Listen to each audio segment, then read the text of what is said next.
우리 사사기는 크게 세 단락으로 구분할 수가 있습니다.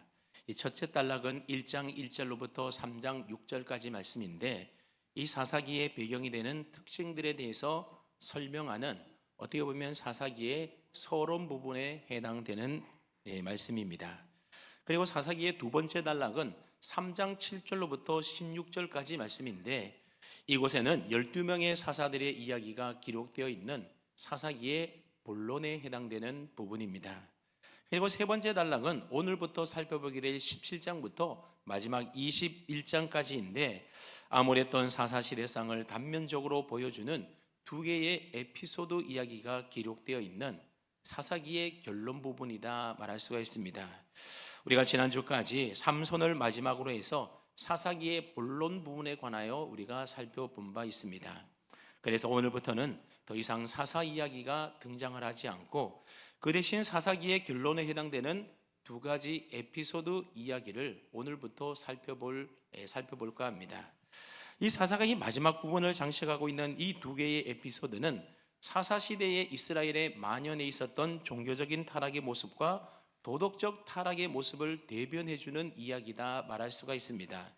즉 17장과 18장에는 미가라고 하는 사람을 주인공으로 등장시켜서 사사시대 사람들이 종교적으로 또 신앙적으로 얼마나 하나님과 멀리 떨어져서 타락해 있었는지를 우리가 살펴보게 될 겁니다. 그리고 19장과 20장과 21장은 한 레위인의 가정 이야기를 통해서 사사시대 사람들이 윤리적으로 도덕적으로 얼마나 부패하고 타락해 있었는지를 우리가 살펴보게 될 겁니다. 우리가 앞서 삼손의 이야기를 살펴볼 때도 마음이 참 답답하고 또 안타깝고 무거운 마음이 들지 않았습니까? 근데 오늘부터 살펴보게 될 이 두 에피소드의 이야기 또한 삼손의 이야기 못지않게 어쩌면 더 훨씬 우리의 마음을 무겁게 만들고 불편하게 만드는 이야기입니다. 요즘 주일 예배 시간에 살펴보고 있는 창세기 19장의 소돔과 고모라 성에 우리가 이야기를 들으면 얼마나 마음이 답답하고 듣기에 불편합니까? 이 사사기의 두 에피소드 이야기는 소돔과 고모라 이야기 못지않게 참으로 우리에게 듣기에 불편한 이야기 내용입니다. 그래서 설교자 입장에서는 이런 불편한 이야기를 선교한다는 것이 여간 곤욕스러운 게 아닙니다.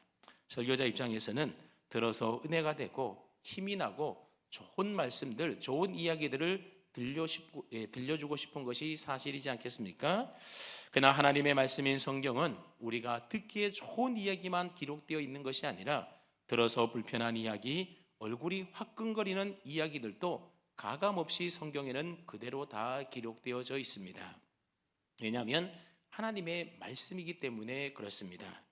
그래서 우리는 성경에 기록된 말씀 그대로 그 말씀을 통하여 우리에게 들려주시고자 하시는 하나님의 음성, 하나님의 메시지를 우리는 들을 수 있어야 하는 겁니다. 자, 그렇다면 오늘 본문 속의 이야기로 한번 들어가 볼까요? 먼저 1절 말씀을 보시게 되면 첫 번째 에피소드의 주인공이 등장을 하게 되는데, 1절을 보십시오.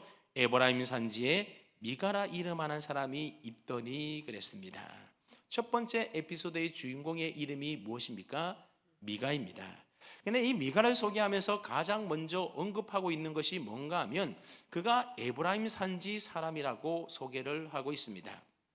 즉 미가는 에브라임 산지에 살고 있었던 에브라임 지파 사람처럼 보입니다.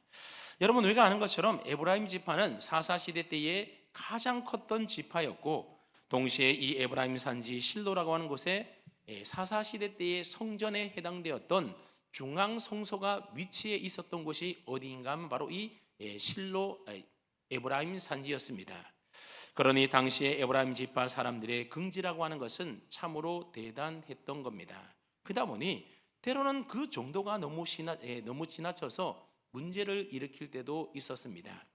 가령 기드온이 미드온과 싸워서 거의 다 승리를 거머쥘 때에 에브라임 사람들이 쫓아오지 않습니까? 그리고 미디안과 싸워서 거의 승리했던 기드온에게 시비를 걸면서 뭐라고 말합니까? 왜 미디안과 싸우러 갈 때에 우리를 부르지 않았냐라면서 생떼를 부리기도 했습니다.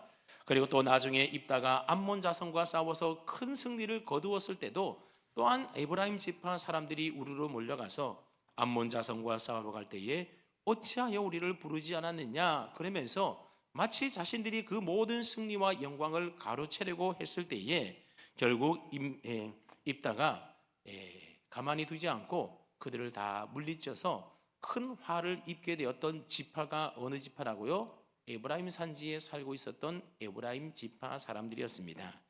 그러니 사사기는 에브라임 사람에 대하여 굉장히 어쩌면 좀 부정적으로 묘사를 하고 있습니다. 그러니 미가를 에브라임 사람이다 그렇게 사사기에서 소개하고 있는 이 장면을 볼 때에 앞으로 뭔가 좀 안 좋은 일이 생겼구나 그런 느낌이 들게 된다는 겁니다. 미가가 바로 그런 에브라임 사람이었다는 겁니다.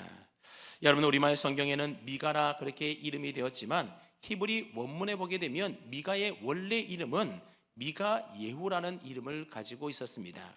미가는 미가 예후의 축약형으로 줄여서 그냥 미가라 그렇게 부르는 겁니다.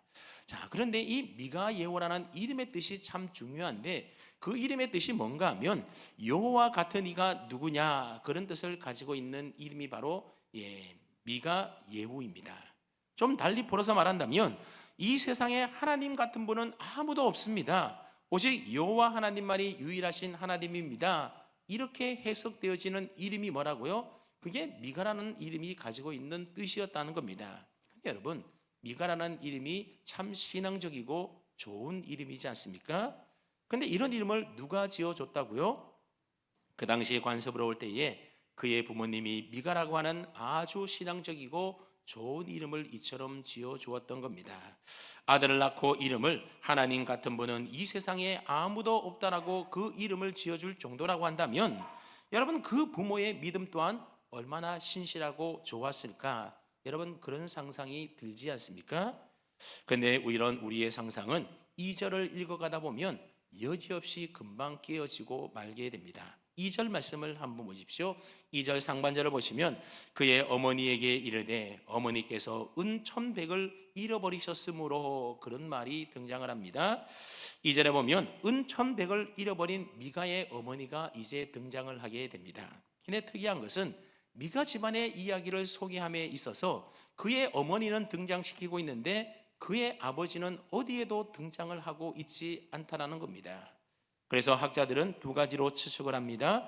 하나는 미가의 아버지가 일찍 죽어서 미가의 가정은 아버지가 없는 가정이었을 것이다. 그렇게 첫 번째로 추측을 하고 또 하나는 사사기 기자가 아버지 역할을 의도적으로 축소하기 위해서 아버지를 빼고 이야기를 기록했을 것이다. 그렇게 추측을 하기도 하는 겁니다. 근데 많은 경우에 후자의 추측을 사람들이 따르고 있습니다. 왜냐하면 6절 말씀에 가보게 되면 그때는 이스라엘의 왕이 없었으므로 사람마다 자기 소견에 옳은 대로 행하였더라 그런 말씀이 있지 않습니까? 이 말씀이 우리가 옛날에 서론 부분에 배울 때에 사사기의 핵심 구절이다 그랬습니다. 이 구절에 대해서는 우리가 나중에 좀 더 자세히 살펴보기로 하고 그 당시에는 이스라엘에 뭐가 없었다라고 얘기를 합니까? 왕이 없었다 그렇게 이야기를 하고 있습니다. 여러분 왕은 통치권을 가지고 다스리는 사람이 왕이지 않습니까? 머리 역할을 하는 사람이 바로 왕입니다. 그래서 한 나라의 머리는 왕이고 한 가정의 머리는 누구이겠습니까? 그 집안의 가장이 바로 그 가정의 머리가 됩니다. 사사기 기자는 하나님의 왕 되심과 하나님의 왕적 통치와 다스림을 싫어하던 시대 그런 이스라엘을 대변하는 한 가정을 소개하는데 그 가정이 바로 미가의 가정인 겁니다. 그러니 그런 미가의 가정 속에 누구의 모습이 없다라는 겁니까? 그 집안의 머리되는 그 집안의 왕과 같은 가장의 모습이 부재하다는 것을 이처럼 보여주고 있는 겁니다. 그러니 지방의 가정이 사라진 미가의 가정의 모습은 사실 이스라엘 전체의 그들의 머리가 되시고 가장이 되시고 왕이 되시는 하나님의 통치와 다스림을 거부하고 있는 이스라엘의 영적 상태를 그대로 대변해주는 모습이다 볼 수도 있다는 겁니다. 자, 그렇다면 아버지가 부재한 이 미가의 가정집 안에서 지금 어떤 일이 벌어지고 있는지를 한번 보십시오. 우리 한번 2절 말씀을 뜻을 생각하며 함께 2절을 읽어봅니다. 시작.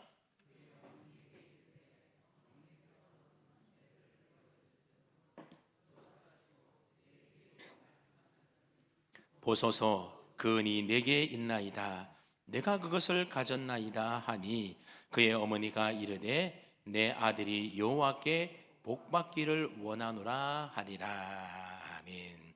미가의 집안에 한 사건이 일어나게 되었는데 미가의 어머니가 그에게 큰 돈을 잃어버리게 된 것입니다.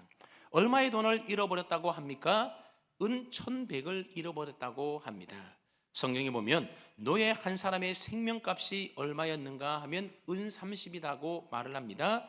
그리고 그 당시 문헌에 따르게 되면 한 가정이 한 달을 먹고 살 수 있는 한 달 생계비가 얼마였는가 하면 은 1개였다는 겁니다. 그렇게 볼 때 은 1,100개라고 하는 것은 약 100년 동안의 생활비에 해당되는 엄청나게 큰 돈이라는 것을 알 수가 있습니다. 근데 이 은 1,100 여러분 어디서 좀 들어본 적이 있지 않습니까? 바로 사사기 16장 5절에 가보면 블레셋 방백들이 드릴라에게 삼손의 힘의 근원을 알려주는 대가로 제시했던 금액이 얼마였는가 하면 각 방백들마다 은 1,100을 주겠다 그렇게 약속을 한 바 있습니다. 한 민족의 안위를 담보로 내걸었던 현상금이 은 1,100이었으니 미가의 어머니가 잃어버린 돈은 어마어마하게 큰 금액의 돈이었다는 겁니다. 그런데 여러분 그 부피도 상당히 크지 않았겠습니까? 그 정도의 돈은 절대로 아무 곳에 두지 않고 아무도 모르는 곳에 은밀하게 숨겨두었을 겁니다. 그러니 사실 미가의 어머니가 잃어버린 돈은 부주의에서 분실해버린 것이 아니라 누군가가 훔쳐간 것이 분명한 겁니다. 그런데 그 돈을 누가 훔쳐갔다는 겁니까? 그의 아들 미가가 훔쳐갔다는 겁니다. 여호와 같은 이가 누구냐? 이 세상에 하나님 같은 분은 아무도 없다라는 그 믿음의 고백의 이름을 가지고 있었던 미가가 바로 어머니의 돈을 훔쳐갔다는 겁니다. 그러니까 미가는 10계명 가운데 도둑질하지 말라라고 하는 8계명을 어기고 있는 것입니다. 그러니 미가는 전혀 자신의 이름에 걸맞지 않는 삶을 살아가고 있는 자였습니다. 근데 어머니의 돈을 훔쳐간 미가가 어머니에게 찾아와서 이제 뭐라고 말을 합니까? 어머니가 잃어버린 돈 사실은 제가 훔쳐갔습니다. 여기에 그 돈이 있습니다. 미가가 어머니에게 이실직고를 하는 겁니다. 그렇다면 미가는 왜 훔쳐간 은을 다시 어머니에게 돌려주고 있는 것일까요? 오늘 우리들처럼 하나님의 말씀을 듣고 깨달아서 마음에 큰 양심의 가책을 받아서 회개하는 마음을 가지고 어머니 정말로 죄송합니다. 제가 어머니의 돈을 그만 깜빡해서 훔쳐버리고 말았습니다. 하나님 앞과 어머니 앞에 씻을 수 없는 죄를 지었으니 어머니 용서해 주십시오. 그런 마음으로 이실직고하면서 그 어머니에게 훔쳤던 돈을 돌려드렸겠습니까? 전혀 그렇지가 않았다는 겁니다. 오늘 본문 2절 말씀을 보시게 되면 미가가 훔쳐간 돈을 어머니에게 돌려준 이유가 나오는데 무엇 때문에 돌려주었다고 합니까? 어머니의 저주 때문이라고 말하고 있습니다. 어머니께서 은 1,100을 잃어버리셨으므로 저주하시기로 뭐 했다고요? 어머니가 저주하시기로 내기에도 말씀하셨더니 그래서 두려워서 이 은 다시 돌려준다. 그렇게 이실직고하고 있다는 겁니다. 아마도 미가의 어머니는 그 큰 돈을 잃어버리고 나서는 너무나도 속상한 나머지 훔쳐간 도둑을 향하여 온갖 저주의 말을 다 퍼부었던 것 같습니다. 여러분 그렇지 않겠습니까? 만약에 우리 가운데 한 100억 정도 있는데 그거 누가 훔쳐갔다라고 한번 생각을 해보십시오. 얼마나 마음이 속상하고 그렇겠습니까? 그래서 아마 미가의 어머니도 너무나도 속상한 나머지 이건 누가 훔쳐갔는지 그러면서 온갖 입에 욕설과 그렇게 저주를 퍼부었던 것 같습니다. 그러니 한 집에 살고 있었던 미가가 곁에서 어머니가 퍼붓는 그 저주의 말 다 옆에서 듣지 않았겠습니까? 미가가 가만히 들어보니 어머니가 저주를 하는데 정말로 살벌한 저주의 말을 거침없이 막 쏟아내는 겁니다. 여러분 고노의 시대 때는 신의 이름으로 하는 축복과 저주는 대대손손 임한다 그렇게 믿고 있었던 시대입니다.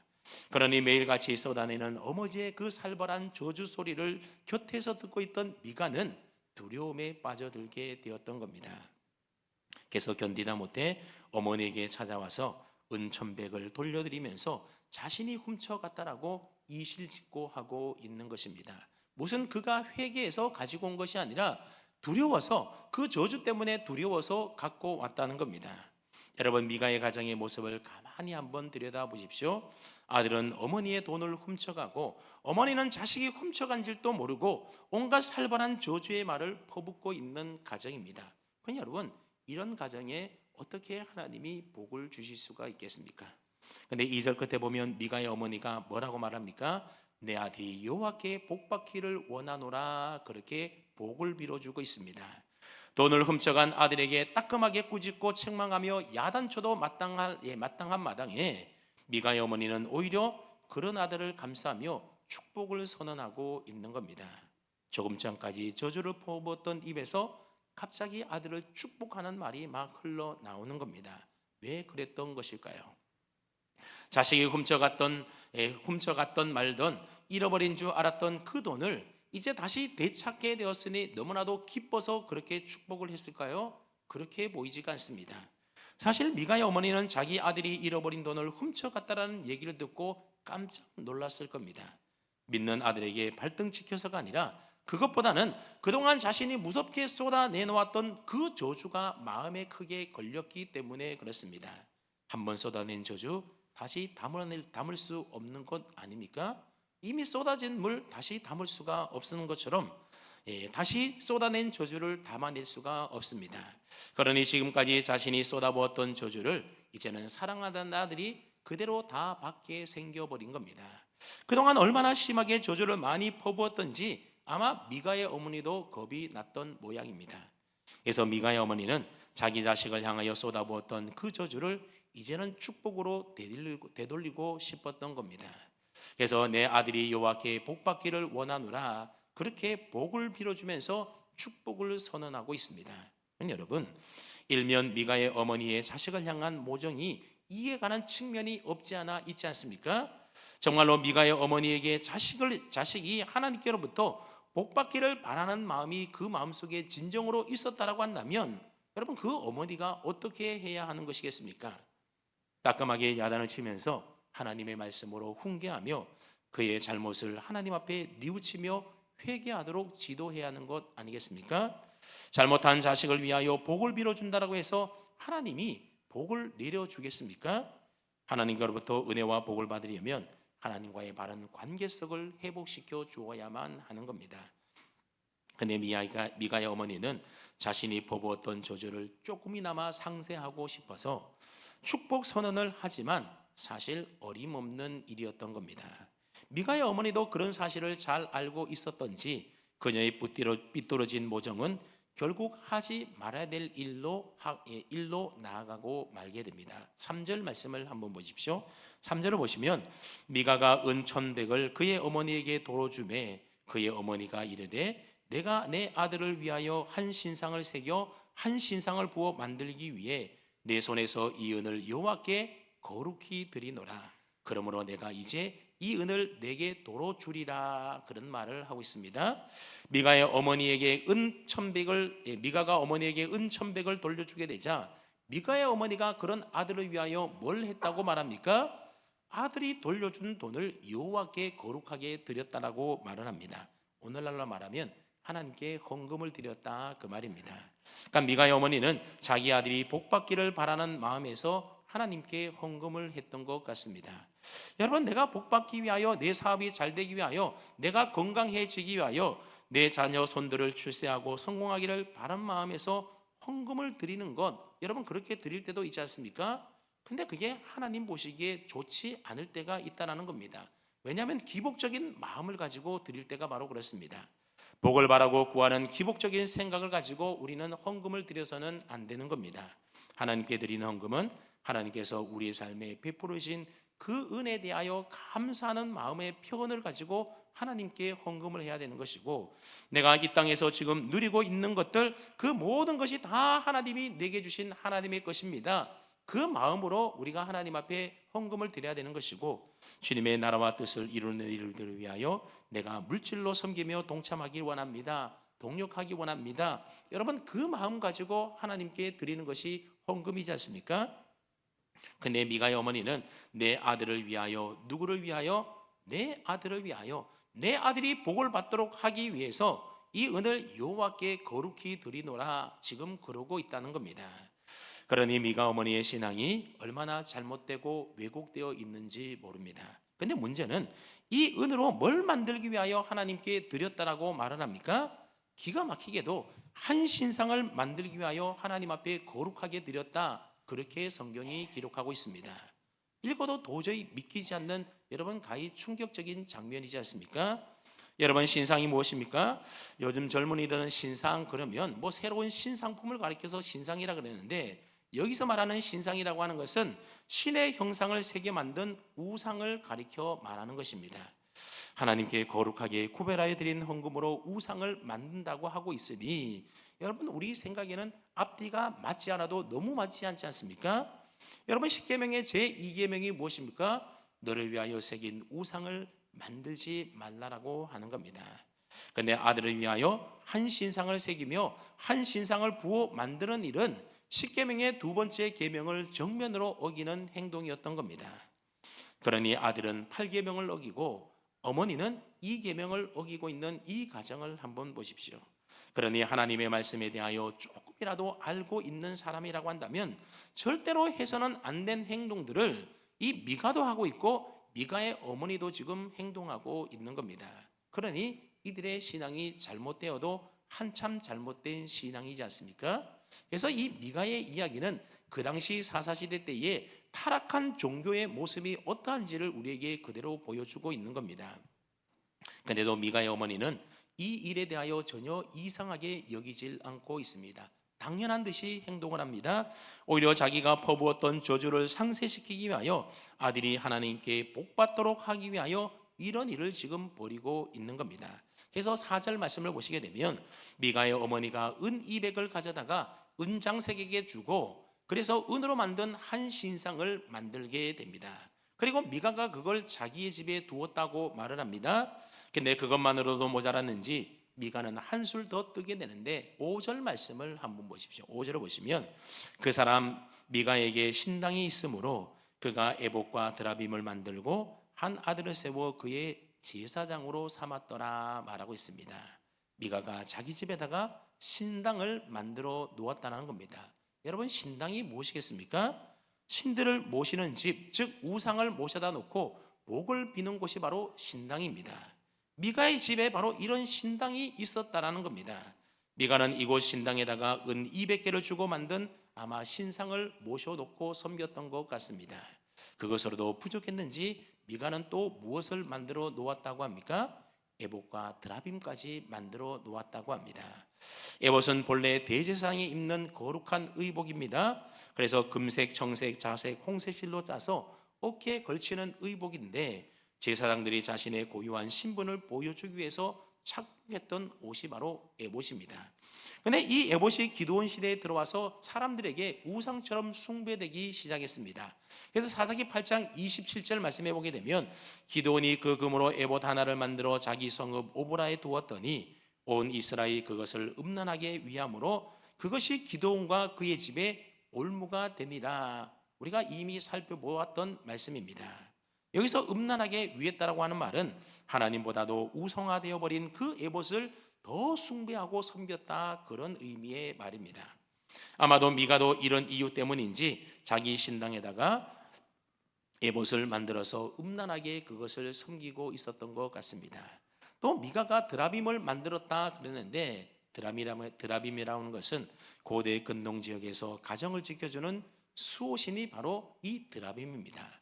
이 드라빔은 주로 점을 칠 때 사용했다고 합니다.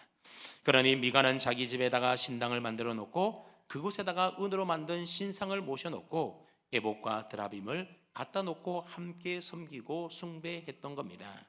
그리고는 자기 아들을 세워서 자기 집에 세워둔 신당의 제사장으로 삼았다는 겁니다.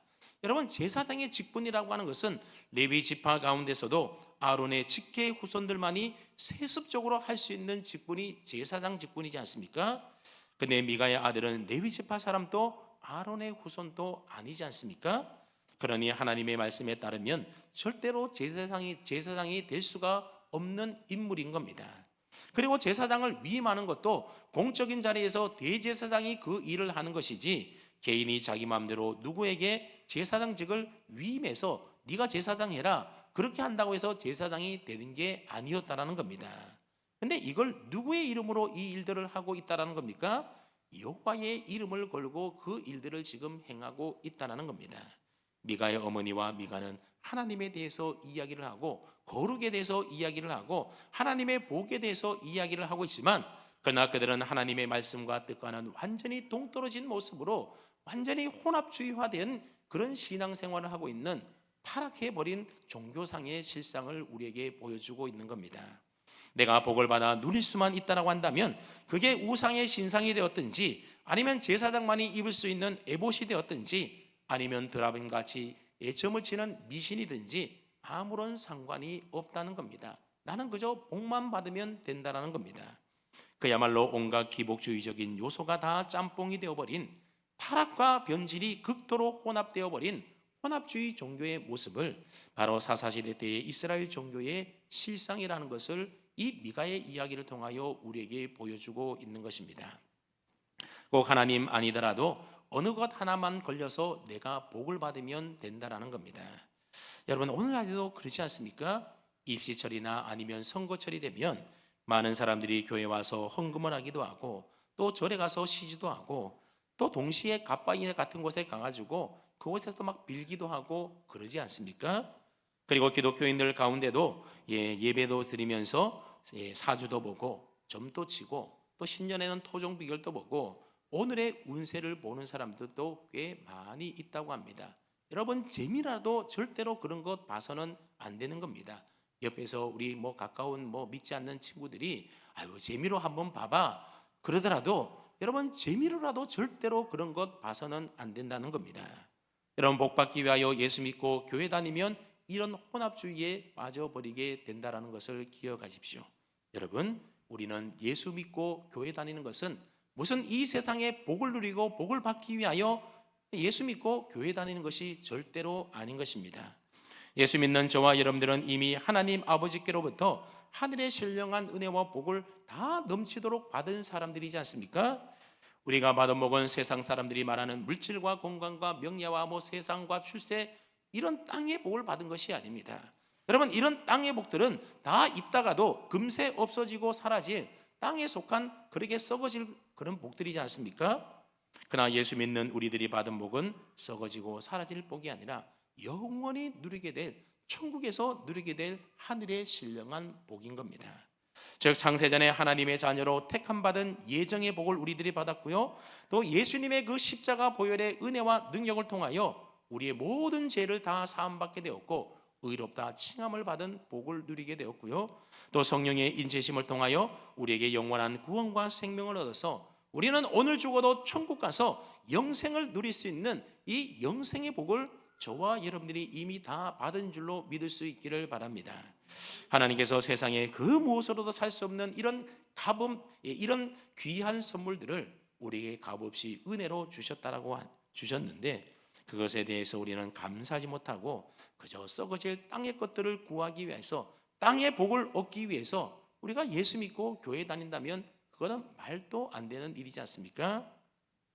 그러므로 우리가 예수 믿고 교회 다니는 것은 땅의 복을 받기 위함이 아니라 이미 하나님께로부터 받은 그 하늘의 신령한 은혜와 복을 더 풍성히 누리도록 하기 위해서 우리는 예수 믿고 교회에 다니는 겁니다. 그래서 하나님께 예배드리고 말씀 보고 기도하면서 우리 주님과의 친밀한 교제 속에서 우리는 하나님을 찬송하고 주님을 닮아가고 거룩한 삶의 행실로 하나님의 영광을 드러내는 그 삶의 목적을 따라 우리들이 예수 믿고 교회 다니고 신앙생활 하는 것입니다. 그 여러분, 너무 세상 사람들처럼 복 찾아다니면서 복 받으려고 예수 믿지 마시기를 바랍니다. 아무리 복 받아 부자가 되고 출세를 하고 성공을 한다 하더라도 여러분, 하늘의 복을 받지 못하고 영원한 생명 구원의 복을 받지 못하면, 그래서 지옥 가는 인생이라고 한다면 그게 무슨 복이겠습니까? 얼마 전 PD 수첩이라고 하는 TV 프로그램을 보았는데 여러분 가운데도 혹시 보신 분이 있는지 모르겠습니다. 정치인 허경영 씨가 지금은 자신을 신격화하면서 사이비 종교 교주 행세를 하고 있는 게 TV로 방영이 되었습니다. 그래서 경기도 양주 땅에 하늘궁이라고 하는 곳을 만들어 놓고 자신을 무슨 신인이라고 하면서 신이면서 신인이라고 자신을 지칭을 합니다. 그러면서 자신을 추종하는 사람들에게 사기 행각을 벌이는데, 사람들의 어떤 심리를 이용해서 사기 행각을 벌이고 있는지 아십니까? 복받고 싶어하는 사람들의 그 심리를 이용해서 사기 행각을 벌이면서 자신이 마치 메시아처럼 구세주처럼 그렇게 행세를 하고 있다는 겁니다. 그래서 하늘궁에는 여러 가지 영성 상품이 있는데 100만 원짜리 축복권을 구입하게 되면 이 허경영 씨가 와서 축복을 해준다고 합니다. 복 한 번 빌어주는데 100만 원을 받는다라는 겁니다. 근데 그 내용도 그냥 뭐 건강해라, 물질의 복을 받아라, 자손이 잘 되라, 이런 복을 그냥 얘기해 주는데, 그러면 그거 가지고 좋아가지고 복 받는다고 사람들이 그렇게 100만 원 주고 복을 받는다라는 겁니다. 근데도 그 허씨가 빌어주는 복 한 번 받아보겠다라고 사람들이 줄에 줄을 선다는 겁니다. 그리고 천국보다 더 높은 무슨 백궁이라고 하는 말도 안 되는 곳이 있는데, 그런 곳에 출입할 수 있는 입장권이 있는데, 그 입장권이 바로 백궁 명패라고 합니다. 그래서 이 백궁 명패가 있어야 천국보다도 더 높은 좋은 곳인 백궁이라는 곳을 드나들 수 있는데, 이 명패를 살려면 얼마인가 하면 300만 원에 판매를 하고 있다고 합니다. 그리고 신인인 허경영 씨와 가장 가까운 존재로서 모든 소원과 복을 다 이룰 수 있는 존재가 대천사라고 하는데, 이 대천사가 되려면 그 가격이 얼마인가 하면 무려 1억 원을 내야 한다고 합니다.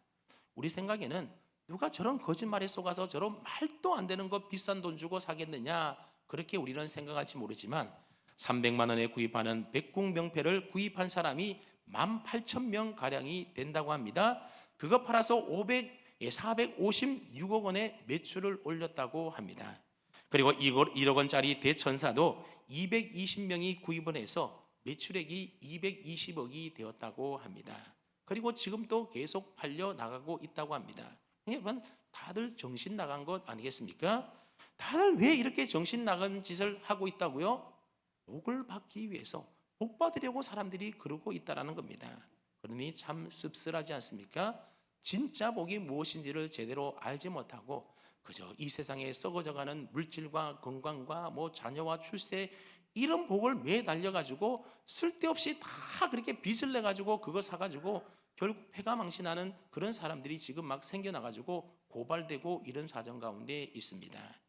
진정한 복은 바로 예수님을 통하여 우리가 누리게 되는 하늘의 신령한 복, 영원한 구원과 제삼과 생명의 복을 누리는 이 복이 진정한 복이지 않겠습니까?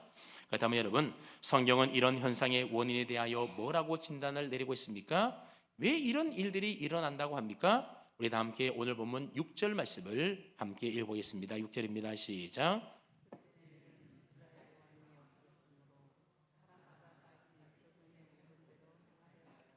여기 보면 그때는 이스라엘에 왕이 없으므로 그랬는데, 여기서 왕이 없었다라고 하는 말은 어떤 정치 제도로서의 왕이 없었다, 그런 의미의 말이 아닙니다. 하나님의 백성인 이스라엘은 마땅히 하나님을 왕으로 삼고 하나님의 지배와 통치와 다스림을 받으며 하나님의 말씀과 뜻대로 행하며 살아야 되는 것 아니겠습니까? 그런데 이스라엘은 하나님을 왕으로 삼지 않고 자기 소견에 오른 대로 자기 마음대로 행하며 살았다, 그런 의미의 말이 바로 이 말입니다. 그러니 오늘 본문의 미가의 어머니도 모두가 다 하나님의 말씀대로 하나님을 섬기며 따르며 살아가고 있는 것이 아니라 자기 멋대로 자기 마음대로 복을 구하기 위해서 자기 멋대로 그렇게 하나님 믿고 있다라는 겁니다. 다 무엇을 위해서요? 우리의 왕이신 하나님 나라를 위해서가 아니라 자기가 복 받기 위하여 자기 마음대로 자기 생각대로 그렇게 믿고 행하고 있었다는 겁니다. 근데 여러분, 하나님께 복 받으려면 누구의 말씀대로 행해야만 복을 받을 수 있는 것이겠습니까? 하나님의 말씀에 이렇게 하면 복을 주시겠다, 그렇게 약속되어 있는 그 하나님의 말씀대로 믿고 따르고 행동하며 살아야 하나님이 복 주시는 것 아니겠습니까? 하지만 하나님의 뜻과 어긋나게 내 마음대로 내 생각대로 행하면 하나님의 복을 받을 수가 없습니다. 그렇기 때문에 나는 복을 받을 줄로 알고 하나님이 복 주실 줄로 믿고 그 믿음의 확신 가운데 그 길을 아무리 걸어간다 하더라도 왕이신 하나님의 말씀과 어긋나게 그 뜻에서 벗어난 길을 걸어간다고 한다면 그 길은 축복의 길이 아니라 잘못된 길이고 멸망의 길일 수밖에 없는 것입니다. 오늘 본문의 미가가 딱 그런 사람인 겁니다. 오늘 본문에 기록된 미가의 행적을 다 한번 보시면 다 하나님의 말씀과 뜻에서 완전히 벗어나고 어긋나 있지 않습니까? 근데 미가는 뭐라고 확신하고 있습니까? 13절 맨 끝에, 오늘 보면 다음 주에 살펴보겠지만 13절 맨 끝에 보면 미가가 뭐라고 말하고 있는가 하면 이제 여호와께서 내게 복 주실 줄을 아노라 그러고 있습니다. 미가의 어머니도 하나님께서 자기 아들에게 복 주시기를 바라는 마음으로 은장세계에 가서 비싼 돈 주고 신상을 부어 만들지 않습니까? 이는 다 하나님께 그렇게 해도 복을 받을 줄 알고 그런 일을 행하고 있지만 실상은 하나님의 말씀과 뜻에서 완전히 벗어난 그야말로 저주받을 일들을 행하고 있는 것입니다. 그렇기 때문에 내가 복받은 일보다도 더 중요한 일은 무엇이겠습니까? 하나님을 나의 왕으로 나의 주인으로 삼고 그분의 말씀과 뜻에 순종하며 살아가는 것이 더 중요한 것입니다. 여러분, 레위기 10장에 보게 되면 아론의 두 아들이 있었는데 나답과 아비후라는 아들이 하나님이 명령하시지 아니한 다른 불을 담아서 여호와 앞에 분향을 하다가 불이 여호와 앞에서 나와서 그들을 삼켜 죽이지 않습니까? 그들이 하나님께 제사를 드리지 않아서 죽은 것이 아닙니다. 하나님의 뜻과 다르게 행동하고 제사를 드리려다가 결국 죽임을 당하게 되었던 것입니다. 신약시대 때 아나니아와 삽비라가 헌금을 하지 않아서 죽은 것이 아니라 잘못된 헌금을 하다가 죽임을 당하게 되었던 겁니다. 하나님을 믿는 신앙은 세상 종교에서 말하는 것처럼 정성만 다하면 되는 것이 결코 아닌 것입니다. 하나님이 말씀하시고 하나님이 원하시는 뜻대로 온전히 순종하며 섬겨야만 그게 진짜 신앙, 바른 신앙이 되는 겁니다. 하나님을 섬긴다고 하면서도 하나님의 말씀과 뜻이 아닌 자기 소견에 오른 대로, 자기 생각대로, 자기 마음대로 섬겨서는 안 된다는 겁니다. 열심히 정성을 다하여 섬기면 되지 그게 아니라는 겁니다. 여러분, 엘리 제사장의 두 아들 홈니와 비나스를 한번 보십시오.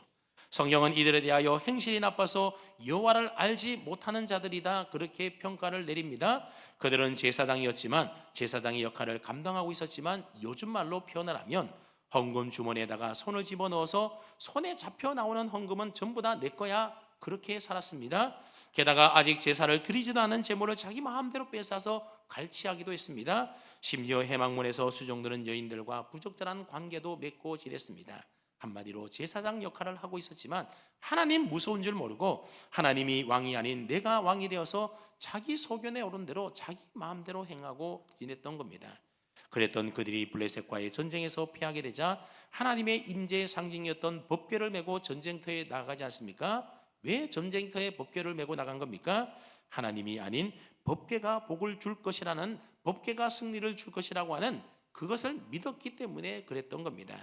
마치 미가가 은으로 만든 신상과 에봇과 드라빔이 자기에게 복을 가져다 줄 줄로 생각했던 것과 다를 바가 없는 것입니다.